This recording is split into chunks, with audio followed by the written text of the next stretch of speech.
sense of presence with other people or other places, no matter where you actually are. So, the metaverse, it's this broad thing. It's not just virtual and augmented reality, although those are going to be some of the new major computing platforms that need to get invented for this. But it's also, I think, going to be the next kind of most immersive and rich way that people want to express themselves across social media too. So it kind of goes across everything that we do, and it's going to be a big theme for us over the next decade. Well, I can see after last night that that's true. We took a meeting together in a Zen garden. Candidly, that's a new posture for me, Zen. But what was interesting was it was lifelike in a way that I've never felt, not artificial, but not real, natural, but also whimsical. Now, is that AI speaking? Is that Mark Zuckerberg speaking? Because it was extraordinary. Well, there's a lot of pretty deep technology that goes into this. And, the defining characteristic of the metaverse and these new platforms is the ability to feel this sense of presence, like you just described, that we were right there together, even though I'm out in California and you're in New York. We could sit at a conference room table together and have it really feel like we were a couple of feet apart. I mean, we could, fist bump or give each other a high five, and, you can make eye contact, which is hard to do on video chat. You have spatial audio, so if other people in the room were having a different conversation, I could turn to you and whisper, and we could have a side conversation like we were physically there. But there's all this technology that basically adds up to making it deliver this realistic sense of presence. And that's a bunch of that is AI. A bunch of it is just, pretty deep software systems engineering and good hardware engineering too. But in order to really deliver these experiences over the next several years, we kind of feel like we need to build the whole stack, right? Go from the hardware all the way up to the software, and then a bunch of the experiences on top of that. So we're going to do that, and it's a big focus for us. We are at this point, a company that can afford to make some big long-term research investments, and this is a big focus. But at the same time, we're also, really focused on driving the core social media work that we're doing forward, as well as the ads business. Well, that makes sense to me. I mean, for instance, you want to combine all those things, as you mentioned, the hardware, $300 from Amazon. But I'll tell you, for some of the things that I saw, I would buy, say, Metabucks, just to use a term like Fortnite. And I would go to a store. I would go to entertainment. I would try on clothes for my avatar, and I would buy clothes for my avatar. All a possibility?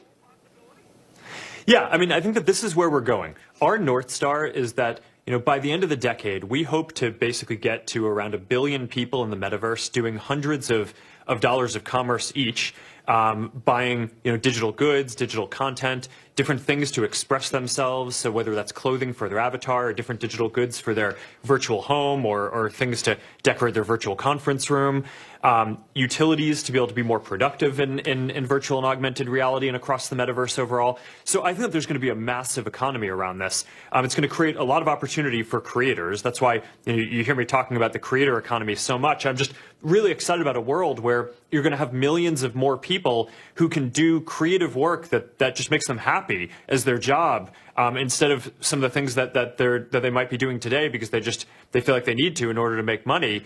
I think that's going to be a massive opportunity, but certainly I think it's a huge business opportunity for us too, for the reasons that you say.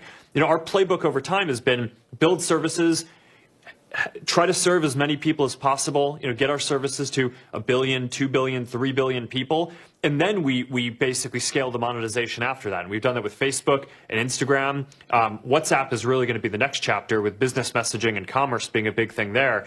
But then, around the metaverse and all the commerce and digital goods around that, I think that's going to be a really big leg of our business, especially over the next several years as we get into the second half of this decade too. I know that you talked about how it's going to take a long time. What I saw last night, when I considered the creators who you are giving a break to until 2024, they do it on their own, I felt that it would be faster. But it also concerned me, because you and I have talked about these before, inequality. Don't want a situation where there are people who are disadvantaged, because I think the educational concerns, I think the industrial, I think that the music, I think entertainment, I don't want it to be lopsided. And I'm sure you don't either. That's not been the things that you do, mostly behind the scenes. How do we be sure that we have equality in the metaverse? Yeah, well, let me hit both of those points. So we're very focused on making sure that we get a wide base of creators building these experiences. This can be a diverse thing. It needs to appeal to everyone, right? We want to, both for the equity reasons that you say, and frankly, because that'll make it a bigger opportunity, right? We want to make sure that this can serve as many people around the world. So that's really critical. So we're sitting down, we're doing these sessions in these series, the culture around with all different kinds of creators to make sure that they're trained up on the different tools to build these different experiences for the metaverse. So this is a big deal. We want to get it right from the bottom up. And get a lot of different folks in early. When you said, hey, why is this going to take so long? I think part of it is just the scale that the other things that we do are at.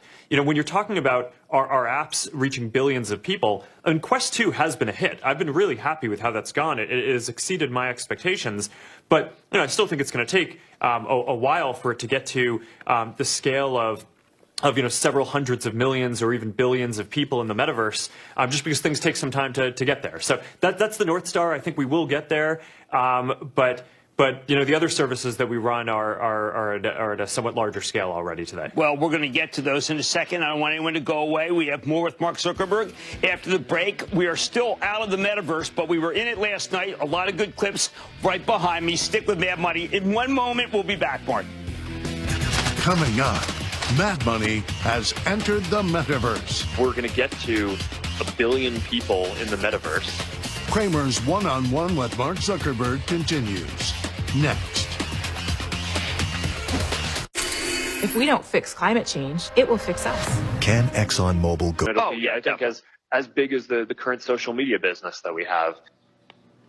All right, when you get Mark Zuckerberg, the founder and CEO of Meta Platforms, formerly Facebook, you got to use the opportunity to really drill down on what's happening at this colossal company. So let's get right back to it. Mark, we are in the metaverse. I am so confident that there's billions of dollars to be had. At the same time, this, if we do have a recession, would be the first as a public company. What are your plans, and are you worried that advertising historically has been a weak part during a recession? Well, I mean, over the course of running this company, we have gone through recessions, and we'll navigate that however we need to. But look, I mean, the way that I think about this is there are two major underlying trends that are driving our business. We talked about one, the metaverse is the longer term one. In the near term, AI is just this really massive wave that we're riding for all of our services. Right? So for social media, AI is helping us rank better content and be able to show people better content like Reels. So that's the new short form video service that we're building, where already 20% of the time that people spend on Instagram is in Reels, and 50% of the time that people spend on Facebook is in video, of which a meaningful part of that is Reels and growing. So ranking that content's a big deal. For the ad system, being able to put the most interesting and relevant ads in front of people is basically a big AI problem. And we're basically positioning our company to ride this wave of AI innovation, and it just makes all of these different services better. So we're making big investments in this, and we're going to keep on doing that. Obviously we'll modulate it a bit if there's a recession, but we're going to keep on investing pretty heavily in this. We just brought online the AI research supercluster, which we believe is going to be the fastest AI supercomputer when it's fully built out later this year, so that our researchers can build new and bigger models to both make the ranking and recommendations across our social media services and ads better. So, I mean, we're going hard at this, and I think that's the right thing to do, because there's a lot of innovation to be had, right, and a lot of improvements in all these services. Well, I think that as someone who is using commercially Reels, it's gotten better. Now, maybe that's AI, and I think that people are just saying that TikTok has run over you, $12 billion potential. The changes I've seen in the last even 6 weeks indicate that may not be as much of an unfair fight, and that Reels is doing better than people think. Yeah, I mean, Reels is doing quite well, and I think it's going to continue doing well. I mean, we're basically seeing a couple of big trends there. One is growth of video, where we talked about before how people want to express themselves and consume content in the richest format. So going from text to photos to videos is really the main thing right now, and then I think eventually we'll get to immersive content, but today we're really primarily video. So there's that big tailwind. And then the other one is we're basically shifting from having most of the content that you see in Facebook and Instagram come from your friend or follow graph to now over time, having more and more of that content just come from AI recommendations. And as the AI recommendations get better, you get access to, not just the content from the people who you follow, but the whole universe of content that's out there. Our AI system can choose based on what it knows about you and what you personally are going to be interested in and want to learn about, what you want to see. So as we get better at that, our engineers are shipping improvements to the models every week. We check something in and, relevance goes up by a few percent, and then we repeat and do that the next week. And, this is just a huge part of what I've always focused on in running this company, is getting the velocity to be very quick. So we can keep on making fast improvements to this, which is, and then eventually you reach tipping points like what you just said about where Reels is, where, already being at 20% of the time, and Instagram is a pretty big deal, but I think that there's a lot more to go there. Well, it also sounds like, particularly with the Metaverse, that you'll have your own operating system. Some people feel that you became dependent on others, including Apple. If you develop your own operating system, then I think that a lot of the privacy, so-called privacy concerns may no longer be something that is bringing the stock of Meta down.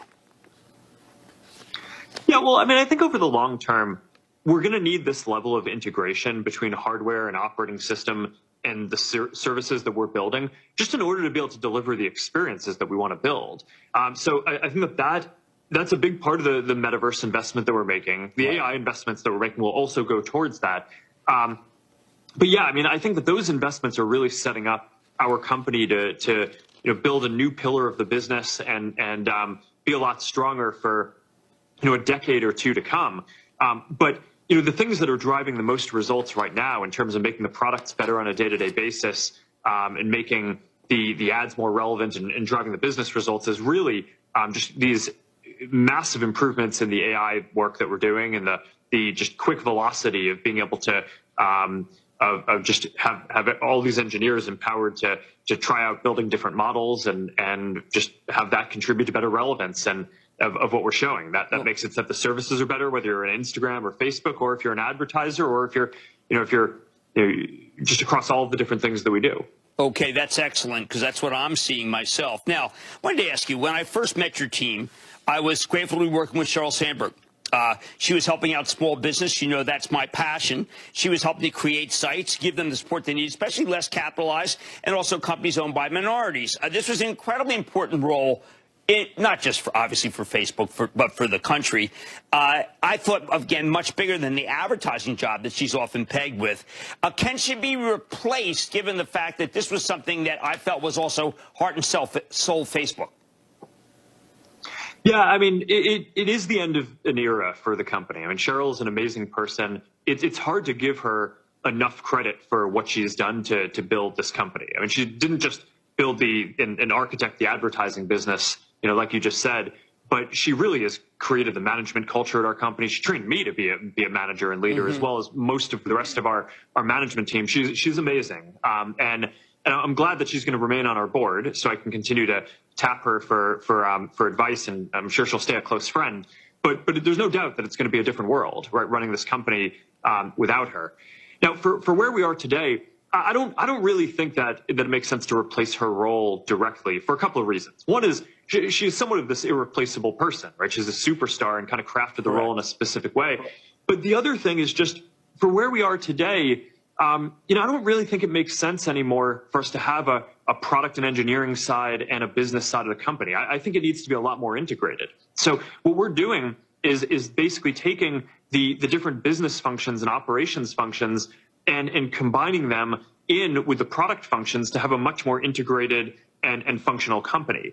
So Javier Olivan, who's long run a lot of the company and has overseen all of our ads engineering and commerce engineering and all that, we're basically going to have all the sales folks led by Marnie Levine, our chief business officer, are going to basically come together in that group. And a lot of our community operations work is now going to come together under Chris Cox, who's he's our chief product officer, a really key longtime leader of the company who's leading the effort on things like Reels and things that we've talked about. So all of the operations piece and the product development is going to come together there. And I actually think for where we are now, the silver lining on this is I think that probably is a good organizational structure because we're just not the way we run the company now, it's not like I write some code on the side and Cheryl goes and builds the business. It really does need to be a deeply integrated thing. But this is a good opportunity. The press is filled with these stories. She wouldn't have stayed on the board.